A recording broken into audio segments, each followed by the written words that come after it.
대한민국을 지키는 가장 높은 힘. 정예우주공군이 스마트하고 강한 미래 첨단 과학군을 건설해 갑니다. 도전과 헌신, 전문성, 팀워크를 바탕으로 국민에게 신뢰받는 최강의 정예 공군을 구현합니다. 국방혁신 4.0에 발맞춰 한반도 평화와 대한민국 번영을 힘으로 뒷받침하는 공군. 공군 4대 핵심 능력 강화로 미래전 승리를 보장하는 공군을 들여다봅니다.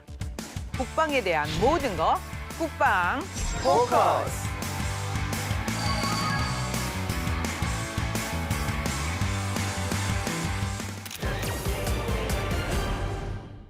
미래 첨단 과학기술군을 향해 가는 공군의 핵심 능력 강화 방안에 대해서 함께 얘기 나눌 분들 모셨습니다.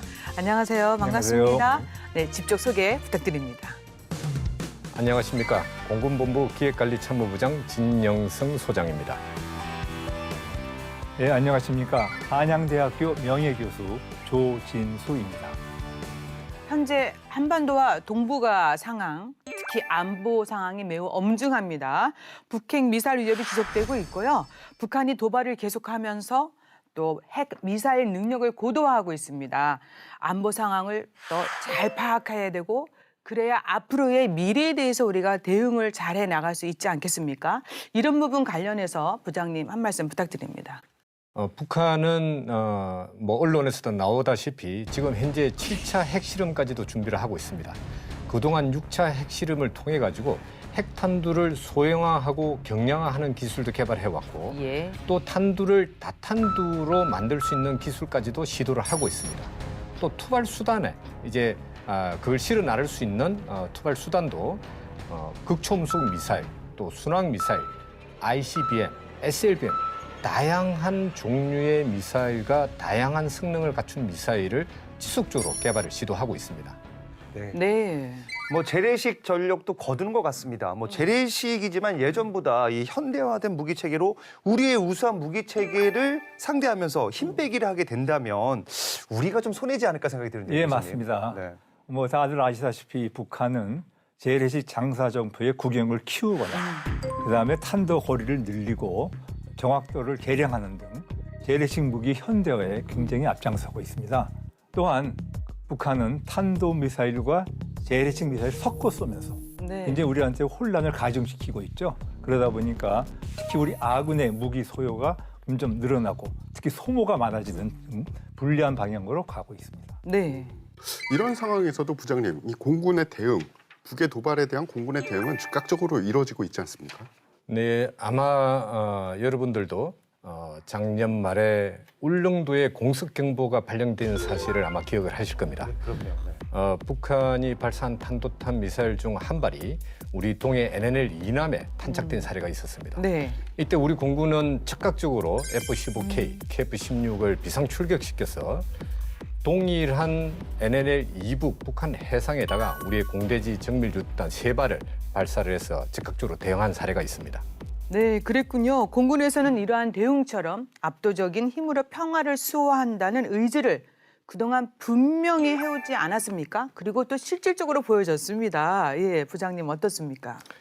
네, 공군은 공군 작전사령부를 중심으로 주요 표적을 연합 정찰 자산으로 지속 감시하고 있고 네. 만일 징후가 포착이 되면 F-35와 같은 압도적인 성능을 갖춘 전투기로 대비태세에 만전을 기하고 있습니다.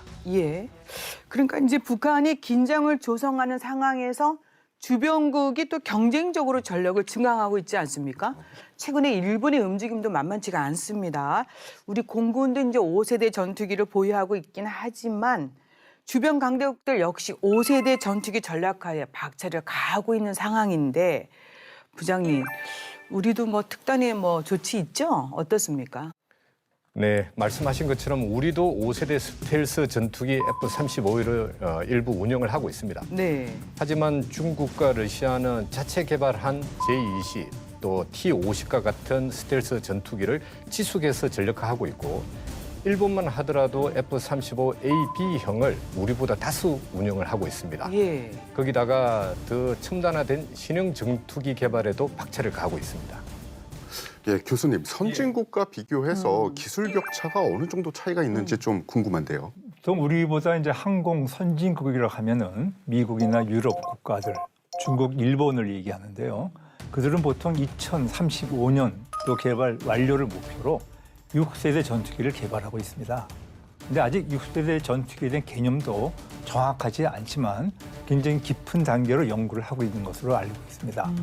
물론 우리나라도 5세대를 넘어서 6세대 전투기를 개발해야 되는데 그렇게 될 경우에 가장 중요한 개념 중에 하나가 MUMT라고 하는 것입니다. MUMT는 뭐냐면 Manned, Unmanned Teaming, 그래서 유무인 복합체계, 즉 유인기와 무인기를 같이 동시에 개발해서 같이 편대 비행을 할 수 있도록 하는 그런 기술이 앞으로 굉장히 중요할 것 같습니다. 예.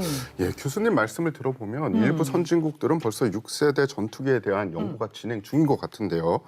그러면 부장님, 우리 공군은 6세대 전투기 개발에 대해서 어떤 청사진을 가지고 계신가요?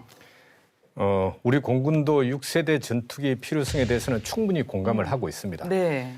하지만은 첨단 항공 기술은 갑자기 습득할 수 있는 그런 게 아니다 보니까 현재 우리 공군이 자체 개발하고 있는 KF-22를 우선적으로 성공적으로 개발하고 또 그것을 배치해서 그 운영 노하우까지 포함해서 그 기술을 발판으로 차기 6세대 전투기로 이어나가려고 그렇게 계획을 하고 있습니다. 네. 어차피 우리도 6세기 전투기로 가야 되는 거 아니겠습니까? 예, 그렇습니다. 네, 이제 그런 길목에 있습니다. 우리도 지금 박차를 가하고 있다는 말씀이신데 러시아 우크라이나 전쟁을 통해서 우리가 가장 배운 점이 미래전 양상이 정말 변하고 있다는 거 아니겠습니까? 시청자 여러분들도 공감하고 있습니다. 게다가 미중 전략 경쟁 계속되고 있어요. 그러다 보니까 첨단 과학기술군 건설, 이거는 국가의 생존이다. 뭐 이렇게까지 얘기하고 있지 않습니까? 교수님 어떻습니까? 예, 그렇죠. 우리가 이제 우크라이나 전에서 이제 보도를 통해 봤듯이 우주 자산, 우주의 정찰 자산이죠. 감시 자산하고 무인기가 큰 역할을 하고 있습니다. 즉 첨단 과학 기술이 우리 전투의 성패 여부를 가리고 있다고 볼 수 있습니다. 따라서 미래에는 AI, 즉 인공지능이죠. 그런 첨단 기술을 활용하여 우리 군은 좀 피해를 덜 받고 예. 적군 우리가 정확하게 탐지하고 또한 취약 지점을 알아내갖고 공격하는 것이 굉장히 중요하다고 생각합니다. 근데 우리나라도 국방혁신 4.0을 통해서 AI에 기반 과학기술 강군으로 태어나려고 노력 중에 있습니다. 네, 지금 이제 교수님이 언급해 주신 대로 4차 산업혁명 기술이 발전하면서 첨단 과학기술로 가는, 즉 국방혁신 4.0, 이거 선택이 아니라 필수가 되고 있습니다. 게다가 이제 신개념 무기 출현이 계속되고 있어요. 또 전장 공간 이게 또 확대되고 있는 상황 아닙니까? 부장님, 그렇죠? 네, 4차 산업혁명을 기반으로 한 첨단 과학기술은 국방력에도 엄청난 영향을 미치고 있습니다. 전통적인 전장 영역도 지금까지는 지상, 해상, 공중 영역이었습니다. 네. 하지만 이제 우크라이나 전쟁에서 보다시피 우주를 기반으로 한 정보 자산으로 인한 감시 정보와 지휘 통제의 우위를 달성한다는 것이 전쟁 승패에 어떤 영향을 미치는지를 우리가 볼 수가 있었습니다. 그리고 또 전자기 영역과 사이버 전 영역은 벌써부터 이제 우리 새로운 전장 영역으로 자리를 잡았습니다. 네, 정말 과학기술이 정말 빠른 속도로 비약적으로 지금 발전하고 있는데 이게 정말 한 번 뒤처지면 좀 큰일 나요, 진짜. 그럼요, 예. 이 중요한 시기를 지금 공군이 맞이하고 있습니다. 이 정말 공군 정신 바짝 차려야 됩니다. 예, 그렇죠. 그러기 위해서 지금 구체적으로 얼마나 중요한 시기인지 교수님 설명을 좀 그러니까 부탁드리겠습니다. 좀 몇 년 된 얘기지만 네. 사실 우리 인간의 최고 인간 머리하고 바둑으로 붙은 사건이 있어요. 알파고라는 아마 AI 네, 기반 네, 예, 프로그램을 기억하시죠? 그 AI가 결국은 이겼죠. 그래서 그거를 볼 때 결국 뭐냐? 인공지능에 등장함으로써 네. 그 전까지 인간이 세웠던 전략으로는 싸울 수가 없는 그런 한계에 다다른 겁니다. 따라서 우리도 5세대, 6세대 전투기를 개발하고 아까 말씀드린 멈티, 유무인 복합 체계를 개발하지 않으면은 우리가 군사적 긴장이나 충돌이 있을 때 아마 우리가 잘못하면 질 수도 있습니다. 특히 중요한 것은 우리가 현대전에서 공군이 공군 우세 전력을 확보해야 되는데 과거 사례를 볼 때 이처럼 첨단 과학 기술에 기반을 둔 신무기를 개발하지 않으면 우리가 시대에 뒤떨어져 갖고 참패를 맞는 그러한 상황이 올지도 모릅니다. 네. 지금 언급해 주신 대로 공군이 정신을 바짝 차리고 있습니다. 네, 또 아울러 우리가 심각하게 고려해야 될 분야가 뭐냐면 국가 차원에서 저출산 고령화 시대라는 겁니다. 이제 인구가 급속히 이제 감소하기 때문에 병력 자원도 감소가 될 수밖에 없습니다. 하지만 우리는 또 전투력은 계속해서 향상시키고 또 능력을 고도화시켜야 되지 않겠습니까? 이런 부분에 대해서 공군도 고민이 좀 있을 것 같은데 어떻습니까? 네, 출산율 저하는 뭐 군을 떠나서 국가적으로도 아주 심각한 상황입니다. 그래서 공군도 인공지능을 활용한 유무인 전투 비행 체계를 고민을 하고 있습니다. 예. 그래서 그거를 이제 우리 공군에서는 어떻게 적용하려고 하냐면 먼저 지상 분야에 있어서는 기지 경계 작전에 있어서 무인 감시 체계 또 무인 타격 체계를 통해 가지고 병력 수는 감소하더라도 작전은 정상적으로 이루어질 수 있도록 구축을 할 계획을 가지고 있고 공중에서는 유인 전투기와 다수의 무인 전투기가 편대를 이뤄서 임무를 수행하는 유무인 전투 비행 체계를 구축하려고 합니다. 네.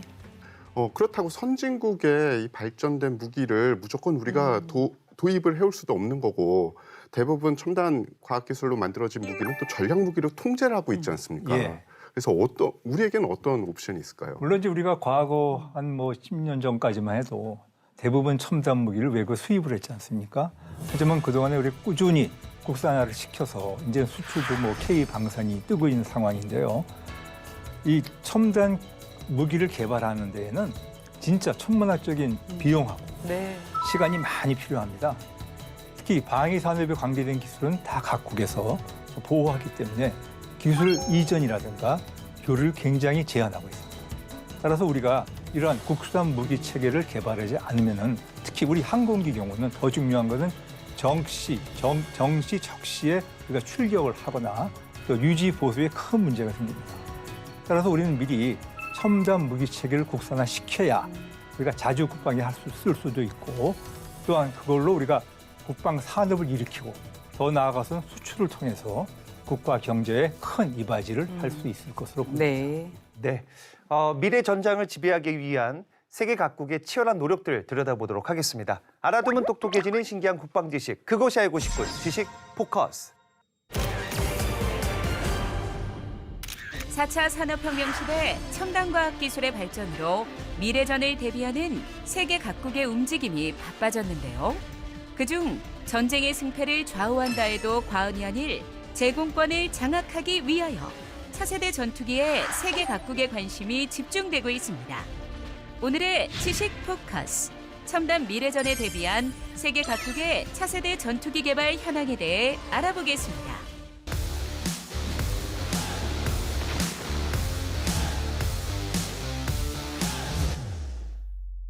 전투기는 기술 발전에 따라 세대별로 나눌 수 있는데요. 현재 전 세계 대부분의 주력 전투기는 능동 전자주사식 위상 배열 레이더와 적외선 추적 장비 등 첨단 기술을 적용한 4세대 이상급 전투기입니다. 국산 KF-21 전투기도 4.5세대 전투기에 해당합니다. 5세대 전투기는 고도화된 스텔스 기능을 통해 상대의 레이더망에 포착되지 않고 공격할 수 있다는 점이 특징인데요.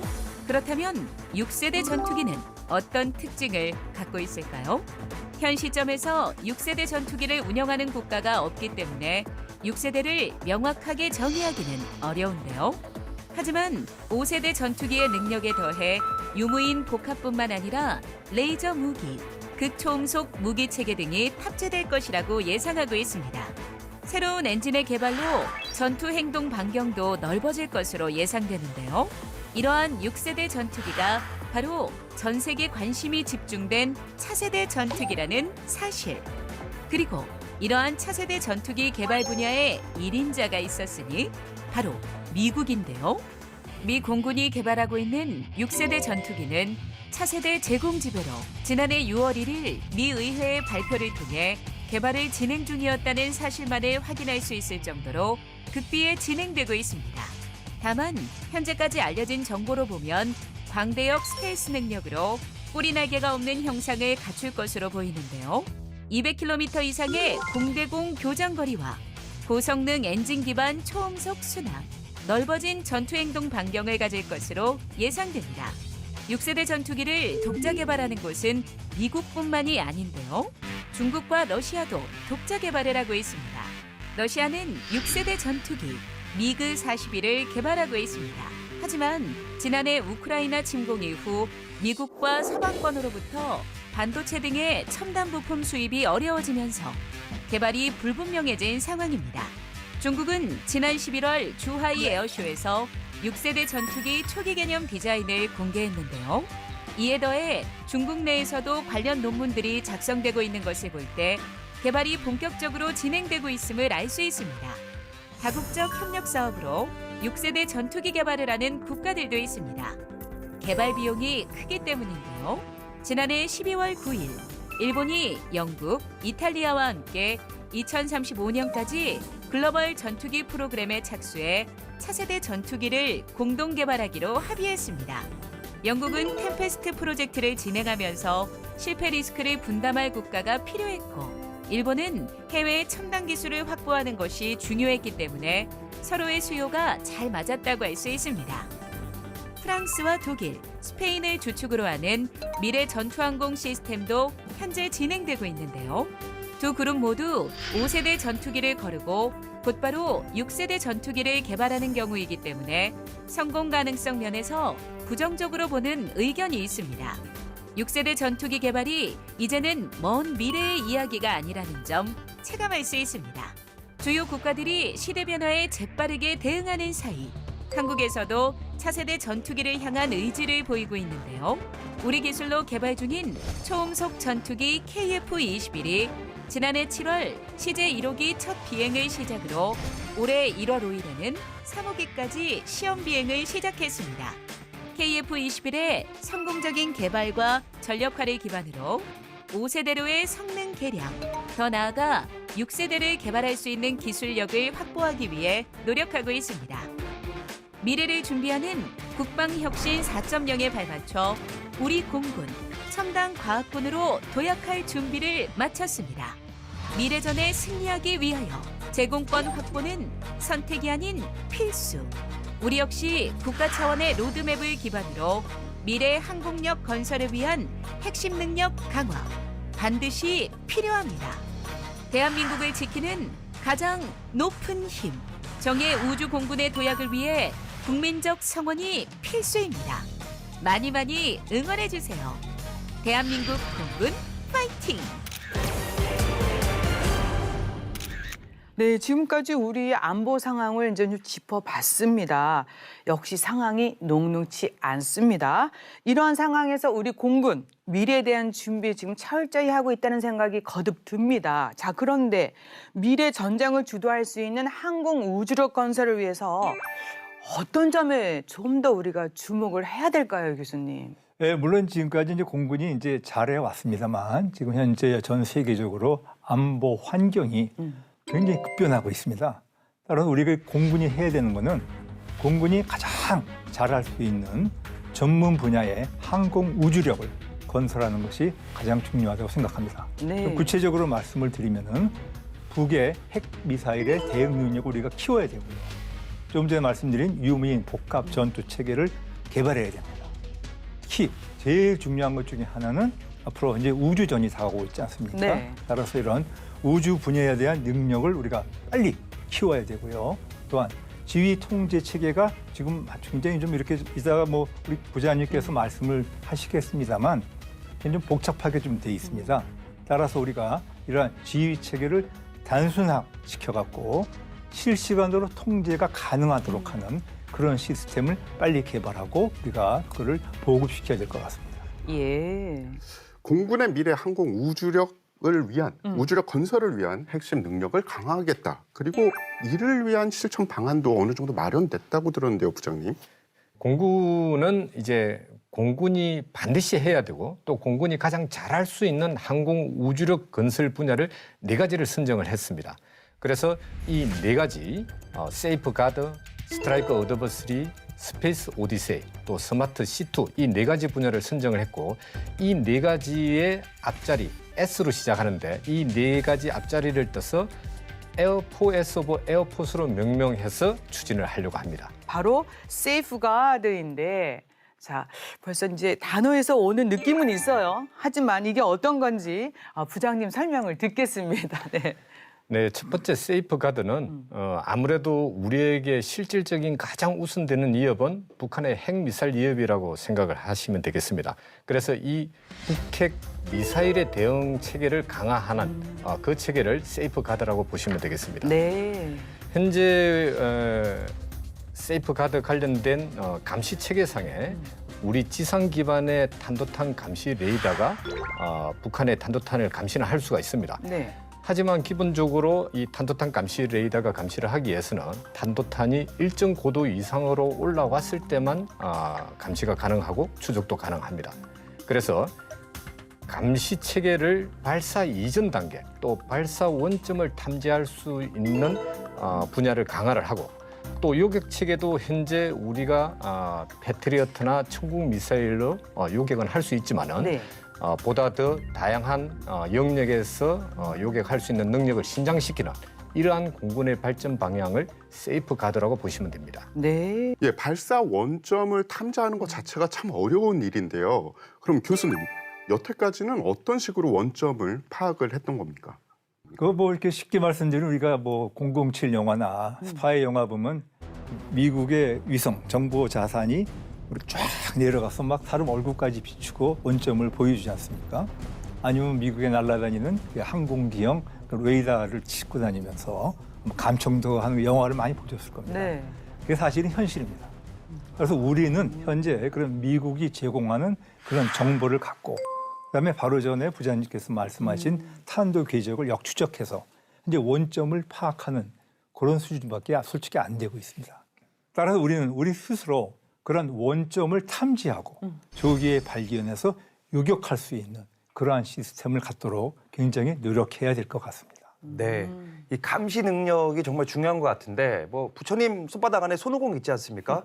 저는 그 아내가 저 뭐 하는지 다 알고 있거든요. 그러기 위해서는 정말 우리가 훤히 들여다볼 수 있게 감시 능력 강화해야 되지 않을까 생각이 드는데요, 기천 부장님. 네, 아무래도 위협에 대응하기 위해서는 가장 빨리 보는 것이 제일 중요합니다. 네. 그래서 앞서 우리가 발사 이후에 감시가 가능하다고 말씀드렸기 때문에 그 이전 단계, 발사 이전 저기압이 이동하고 있는 단계에서도 감시할 수 있도록 군 정찰 위성이나 초소행 위성 체계를 우리도 구축을 추진을 하고 있습니다. 또한 탄도탄이 발사했을 때 그 실시간에 발사 원점을 타격할 수 있는 조금 전에 우리 교수님 말씀하신 것처럼 우리도 조기 경보 위성을 구축해서 빠른 시간 안에 저기압을 탐지할 수 있도록 그렇게 진행을 하고 있습니다. 그러니까 우리 군에서 추진 중인 우주 기반의 위성 체계를 확보해서 이동 발사대를 사전에 감시 및 탐지가 가능한다면 우리의 피해를 최소화하기 위해서 타격 능력도 또 여기다 갖춰야 되지 않을까 싶은데요. 이 부분은 어떻게 되는 겁니까, 부장님? 지금 말씀하신 그 내용이 지금 우리가 얘기한 삼축 체계 중에 킬체인에 해당됩니다. 네.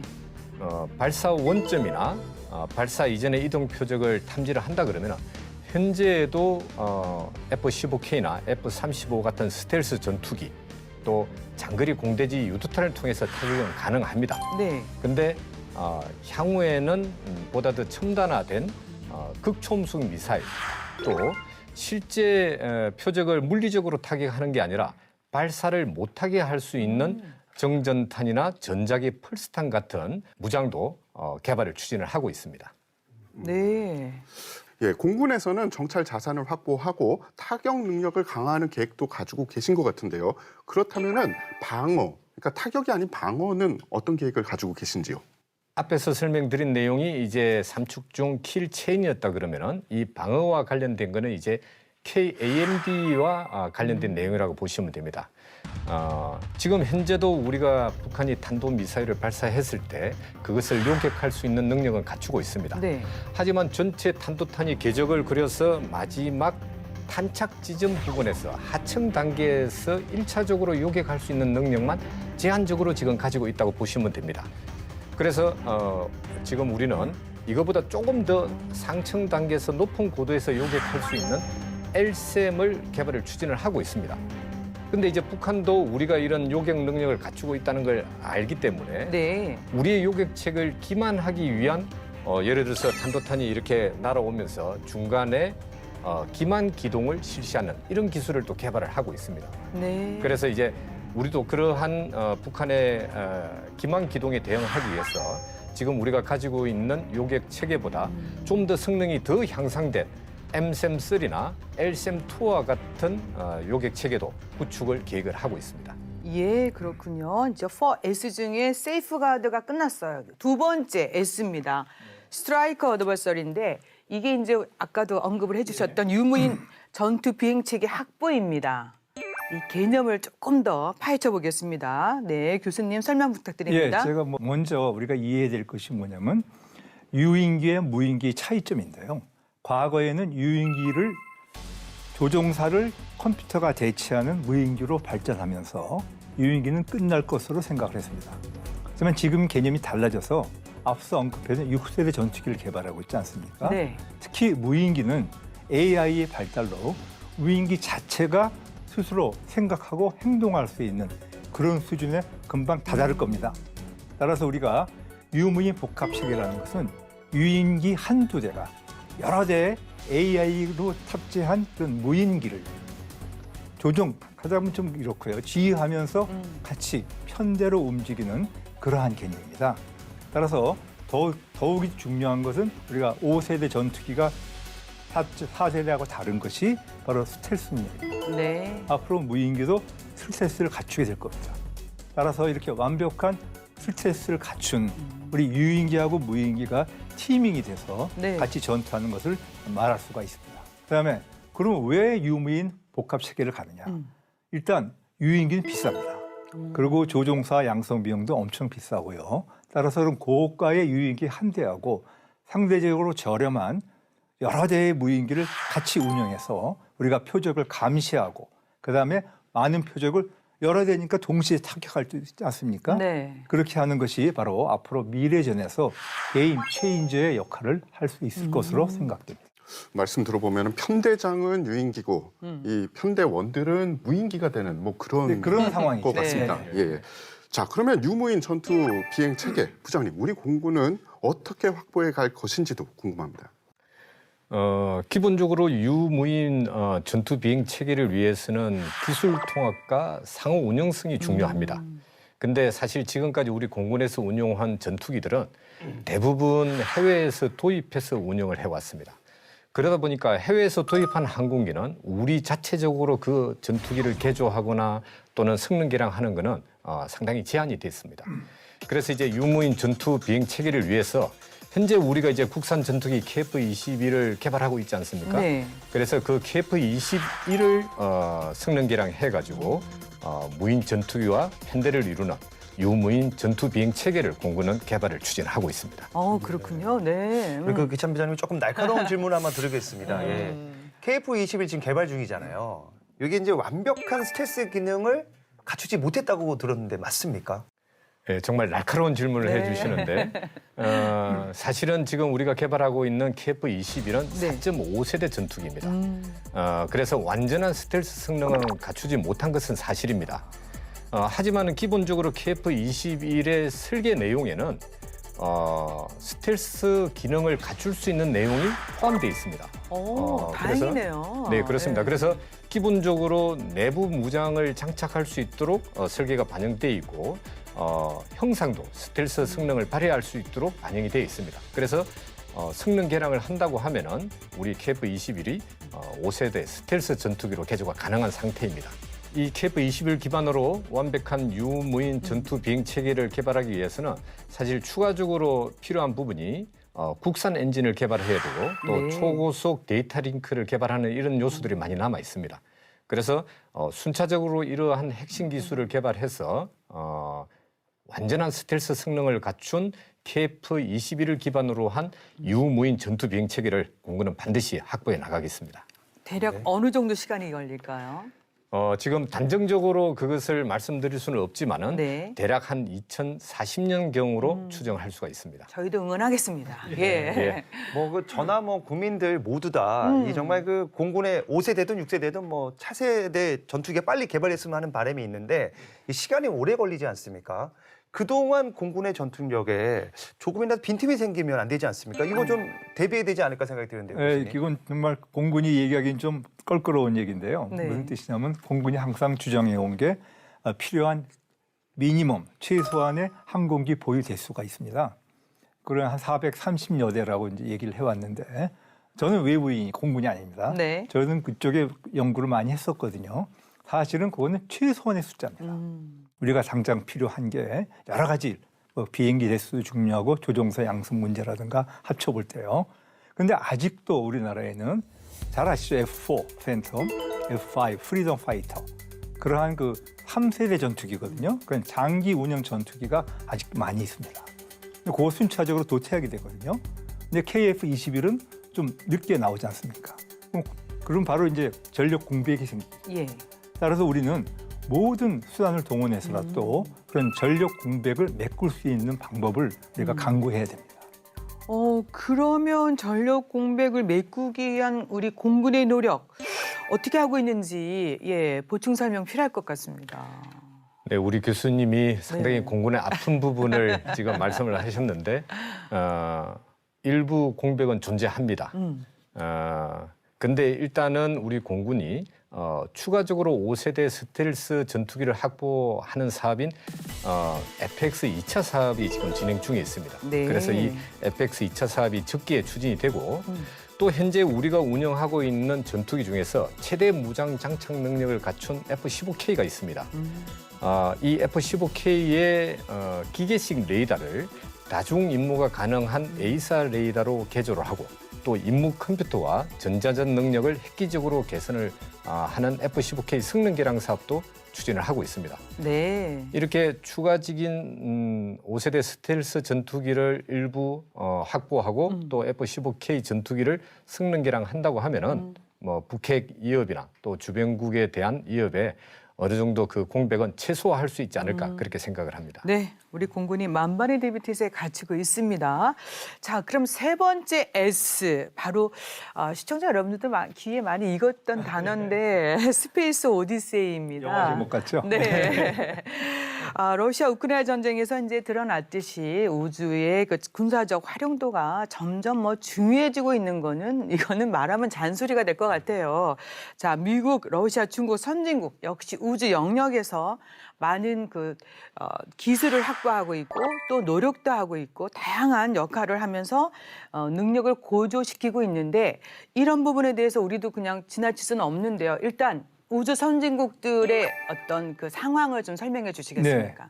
뭐 물론 우리가 우주 선진국 하면은 미국, 중국, 러시아들 아니겠습니까? 물론 그 사람들은 이제 우주 패권 경쟁이 날수록 격해지고 있습니다. 뭐 예를 들어서 미국은 우주군을 이미 창설했고 또 인태 사령부 이하의 우주 군부대를 구성하였습니다. 러시아는 한 발 더 떠서 걔네들 공군에다가 우주를 넣어서 항공 우주군으로 부르고 있습니다. 또한 중국과 일본도 우주 관련 부대를 운영 중에 있습니다. 그러면 여기서 왜 이렇게 우주가 힘들고 돈이 많이 들고 왜 주목을 하느냐? 쉽게 말씀드릴게요. 면적은 거리의 제곱이죠. 그럼 부피는 어떻게 됩니까? 거리의 세제곱 아닙니까? 네. 우리가 지금까지 우리가 항공 얘기하면 보통 100km 이하 대기권을 다뤄왔는데요. 우주로 가면 고도가 정주 이성까지 가면 36,000km까지 갑니다. 그럼 올라가면 올라갈수록 우리가 커버해야 될 부피가 거의 세제곱으로 늘어나니까 그만큼 중요하게 되는 거죠. 그렇기 때문에 세계 각국은 이런 우주를 빨리 선점해서 자국을 보호하기 위해서 우주 패권에 열을 올리고 있는 겁니다. 네. 중국은 우주굴기라고 얘기하지 않습니까? 그런데 우리 군은 그동안 우주에 대해 어떤 대비를 해왔을까? 제가 알기로는 공군이 그동안 우주에 대해 선제적으로 많은 노력을 해온 걸로 알고 있습니다. 그래서 우리 군 우주에 대해서 어떤 대비를 해왔는지 또 얘기를 좀 안 들을 수가 없습니다. 우리도 그냥 가만히 있지 않았어요. 네. 네, 말씀하신 것처럼 우주에 대한 중요성은 사실 공군은 오래 전부터 이게 공군의 책임으로 이게 필요하다는 생각을 해왔습니다. 그래서 약 30년 전부터 우리 공군은 우주에 대한 전담 부서도 신설을 했고 또 우주 전문 인원을 양성을 해왔습니다. 네. 그리고 이제 그 전담 부서를 통해서 아마 그 내용도 언론에서 보도가 된 것처럼 중국의 우주 정거장 탱궁호 또 창정 로켓들이 추락하는 사례가 있었지 않습니까? 이러한 상황이 생겼을 때 우리 우주 전담 부서에서 그러한 내용을 민간군을 통해서 전파도 했고 네. 또 우리가 국가 위성이나 우리 로켓을 발사할 때도 그 정보를 같이 우리 우주 전담 부서에서 지원을 해왔습니다. 실질적으로 우리 군에서 연합 연습 시에도 우리 작전사령부에 한미가 같이 협업하는 한미 우주 통합팀을 구성을 해가지고 네. 실제 전장 상황에서 필요한 우주 위협 정보를 연습 시에도 적용을 해왔습니다. 그렇군요. 한미 우주 통합 팀도 이미 구성이 됐고 훈련도 같이 하고 있어요. 자, 그동안 공군이 우주 작전 능력 확보를 위해서 많은 노력을 해왔습니다. 자, 그럼 공군의 우주력 발전 계획인 스페이스 오디세이 요거에 대해서 조금 더 설명을 해주시면 어떨까 싶은데요, 부장님. 우리가 공군에서도 스페이스 오디세이를 통해 가지고 단계적으로 지금은 3단계를 계획을 하고 있는데 네. 우주력을 건설 계획을 가지고 있습니다. 먼저 이제 단계적으로 설명을 드리면은 1단계는 25년까지 단계를 지금 단기 과정으로 설정을 하고 있는데 앞서 말씀드린 전자강학 위성 감시 체계에 더해서 우주 관련돼서 이제 기상이 중요한데 태양 흑점 폭발이라든지 이러한 우주 관련 기상이 발생이 되었을 때 이를 분석하고 또 우리에게 예경보해 줄 수 있는 이런 체계가 구축이 진행되고 있습니다. 예. 네, 부장님 1단계 들었는데 2단계는 어떻게 되는 겁니까? 근데 이제 25년까지가 1단계이기 때문에 그 이후를 이제 30년까지를 2단계로 구성을 하고 있는데 네. 앞서 말씀드린 전자광학 위성 감시 체계는 사실 광학으로 이렇게 감시를 하다 보니까 기상의 영향을 받습니다. 그래서 이제 이러한 제한상을 극복할 수 있는 레이더로 감시하는 체계를 이제 구축을 계획을 하고 있고 앞서 우리가 탄도탄 관련돼서 설명할 때 필요한 군 정찰 위성 또 초소형 위성 체계들을 2단계에서 전력화를 추진을 하고 있습니다. 네. 마지막 3단계는 이제 30년 이후인데 네. 탄도탄을 발사로 탐지할 수 있는 조기 경보 위성을 이제 3단계에서 추진을 하고 있고 네. 지금은 우리가 다 미국에서 지원하는 GPS 위성 항법 체계를 운영을 하고 있는데 네. 그 3단계에서는 우리 한국형 한국형 위성 항법 체계를 구축을 계획을 하고 있습니다. 그래서 이 각 단계에서 우주 전력을 건설함과 병행해서 네. 또 이를 운영한 조직도 발전을 추구를 하고 있습니다. 이 말씀해 주신 뭐 전력 도입이 공군의 노력만으로 가능한 건지 일단 궁금하고요. 그리고 스페이스 오디세이 이 완수를 위해서 민간의 뛰어난 역량까지 총 결집하는 노력이 필요하지 않을까 생각이 들어요. 예. 오, 질문 진짜 너무 좋습니다. 네. 우리 지금 제가 이미 몇 번 강조드렸습니다만 이 우주는 굉장히 부피가 큽니다. 따라서 그것을 국가의 한 군이나 관에서 주도하기에는 많이 모자랍니다. 실제로 전 세계 우주 산업의 80%를 민간이 담당하고 있습니다. 네. 우리나라도 나로호, 누리호 발사를 할 때 엔진 제작에 국내 기업들이 많이 참여했습니다. 따라서 우리나라 국내 기업들도 어느 정도의 기술력을 보유하고 있다고 볼 수 있습니다. 이러한 그 민간의 기술력을 스페이스 오디세이, 우주 전력 발전에 도입을 해야만 우리가 국방 안보도 강화할 수 있고 또한 민간 우주 산업도 발전시킬 수 있는 그런 시너지 효과가 있을 거라고 생각을 합니다. 네. 반드시 시너지 효과가 있죠. 서로 선순환 구조 가야 되지 않겠습니까? 예. 자, 그럼 마지막 S, 스마트 C2라고 부르는데 이게 뭘까요? 네, 스마트 커먼드 앤 컨트롤에서 지능형 전투 지휘 통제 체계를 말합니다. 네. 공군의 무기 체계들이 첨단 무기 체계들이 많습니다. 또 앞서 설명드렸듯이 전장 영역도 지상, 해상, 공중뿐만 아니라 사이버, 전자기 영역까지도 확장되다 보니까 이러한 첨단 무기 체계들이 제 역할을 하기 위해서는 무기 체계들 간 상호 연계가 중요합니다. 네. 그래서 이런 상호 연계가 가능하도록 해주는 게 지능형 전투지 통제다 이렇게 보시면 되겠습니다. 예, 첨단 과학기술 적용과 무기체계 연계가 중요하다는 말씀을 하셨는데요. 이 4차 산업혁명의 첨단 기술이 적용된 지능형 전투지 체계 구축이 정말 중요할 것 같습니다. 그런데 이 부장님, 그러면은 현재 공군은 어떻게 임무 수행을 하고 계시는 건가요? 현재는 이제 우리 공군 작전사령부에서 중앙 집권적으로 통제를 하고 그 예하 비행단은 분권적으로 임무를 하고 있습니다. 이러한 지휘 통제 체계는 아주 단순하기 때문에 장점도 있습니다만은 직렬적으로 운영이 되다 보니까 그 지휘 통제 체계 간에 어느 한 부분이 만일 문제가 생기거나 제한상이 발생하면은 전체 작전에 영향을 미칩니다. 그러한 단점을 가지고 있습니다. 그러니까 한 부분 차단만으로 전체 작전에 영향을 줄 수 있다. 그렇다면 직렬적 연결을 기반으로 지금 하는 현 체계 보완이 필요할 것 같은데 형 어떻게 발전을 해야 될까요?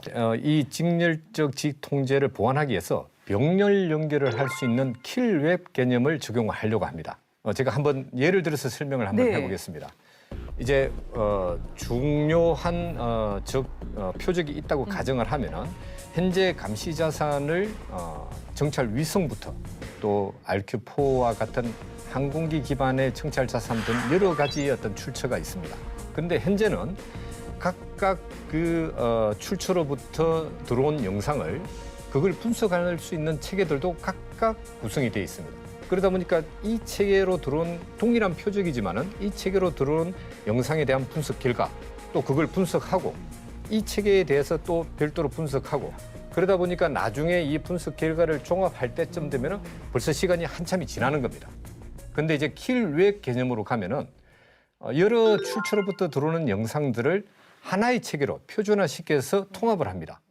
그리고 그거를 분석하는 과정에서 앞선 체계에서 탐지한 영상과 다른 체계에서 탐지한 영상을 그 내에서 AI가 관여를 해서 분석을 합니다. 네. 그래서 앞선 체계에서 분석한 거 뒷체계에서 동일 표적이 차이점이 있거나 특기사항이 있으면 이 인공지능이 즉시적으로 알려줍니다. 네.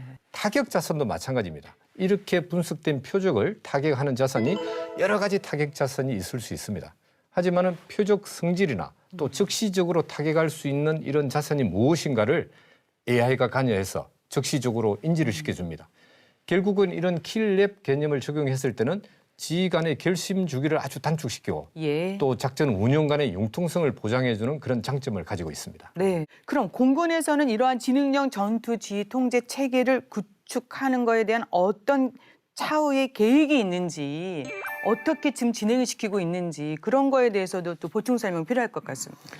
네, 이 지능형 전투지 통제를 구축하기 위해서 공군은 먼저 전투력의 창급 부대인 우리 공군은 전투 비행단이 그 역할을 하고 있습니다. 네. 그래서 이 체계를 구축하기 위해서 지난 2017년부터 벌써 우리 전투 비행단에서는 자체 네트워크망과 또 데이터망을 통합을 시키고 있습니다. 예. 그래서 비행단 자체 내의 지휘소에서 모든 비행단 내의 상황을 감시하고 통제할 수 있는 체계를 구축하고 있습니다.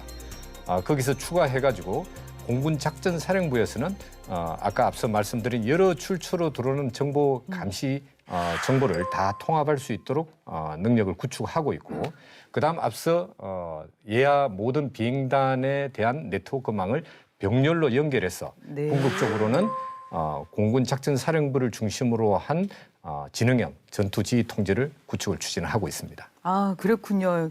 공군에서는 이제 선제적으로 정보의 공유와 또 연결에 대응하고 있습니다. 지금 하고 있다는 말씀이신데 그러면 이러한 지능형 전투 지휘 통제 체계를 구축하기 위해서 특별히 필요한 기술도 또 보강이 돼야 될 것 같은데 어떤 부분입니까? 예, 사실은 뭐 지금 우리 부장님께서 앞서 설명을 많이 해주셨어요. 네네. 그러니까 제가 이제 종합을 한다 그러면 예. 우리가 어떤 기술이 필요하느냐. 이미 4차 산업혁명 시대에 우리가 대표적인 기술들이 있습니다. 이미 우리 실생활에 쓰이고 있는 건데요. 인공지능이라든가 클라우드, 또 초연결 네트워크 그런 기술들이 적용돼야 할 것입니다. 따라서 광대역 초고속 네트워크를 구축하고요. 연동 방식을 개선을 해서 바로 각 군의 지휘 통제 체계를 발전시켜야 할 것입니다.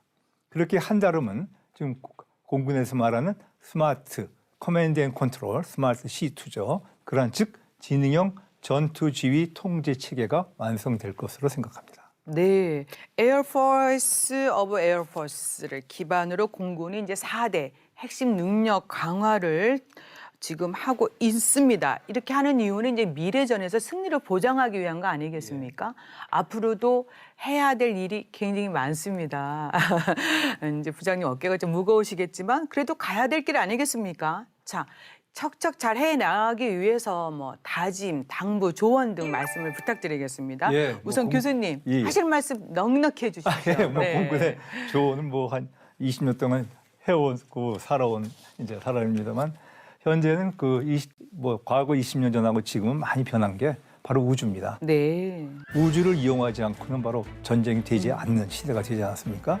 바로 그것이 우리가 말하는 급변하는 안보 환경입니다. 국가 안보를 보장하기 위해서는 강력하고 스마트한 항공 우주력을 발전시켜야 됩니다. 에어포즈 오브 에어포스 말씀하셨죠? 그걸 통해서 그런 4가지의 큰 영역을 세워서 핵심 능력을 구축해 나간다고 하니까 바로 공군이 정말 이 아까 1단계, 2단계, 3단계 단계별로 잘 이루어 갖고 완성을 한다면은 바로 공군이 국가 안보의 핵심적인 역할을 할 수 있고 또한 미래 전장에서 작전을 주도하는 명실상부한 정예 항공우주군으로 다시 우리가 태어날 수 있을 것이라고 생각을 합니다. 예. 자, 부장님 마무리 말씀 부탁드리겠습니다. 네. 네, 아마 제가 오늘 이 4가지 핵심 분야에 대해서 설명을 드렸을 때 아마 우리 교수님과 사회자분들도 다 아마 공감이 됐을 거라고 생각을 합니다. 그리고 이 내용들이 없던 게 갑자기 뭐 나온 내용은 생소한 건 사실 하나도 없습니다. 그동안 계속 추진해 오던 내용들이었는데 이 공군에서 그러면 왜 이 추진해 오던 것을 뭐 에어포스 오브 에어포스로 이렇게 명명해서 하느냐. 결국은 이 추진력을 갖기 위해서입니다. 그래서 여러 가지 분야가 또 시기가 우리가 원하는 바대로 되기 위해서는 사실 우리 공군이 적극 노력을 하겠지만은 우리 많은 우리 국민들이 여기에 대해 관심을 가져주시고 또 적극적으로 지원해 주실 때 그 시기에 그러한 전력들이 건설되지 않을까 이런 생각을 합니다. 예. 제가 덧붙여서 한 말씀 드린다면 우리가 항상 중요한 것이 돈입니다. 이게 어마어마한 돈이 들어가고 그다음에 국방 예산이 들어가고 또한 그것이 국민들이 납득을 해야 되죠. 왜 이렇게 엄청난 예산을 써서 해야 되는가. 이럴 때 바로 국방 홍보원과 같은 언론에서 국민한테 홍보를 잘해 주셔야 바로 민관군이 하나가 합쳐져서 우리의 계획을 이룰 수 있을 것이라고 생각을 합니다. 네, 맞습니다. 오늘 에어포스 오브 에어포스 4S에 대해서 설명을 참 잘 들었습니다. 급변하는 안보 상황에 잘 대처해 나가기 위해서 공군이 그 정예 우주 공군 건설에 이제 박차를 가하고 있다. 그 방식의 하나를 설명해 주신 거 아니겠습니까? 네.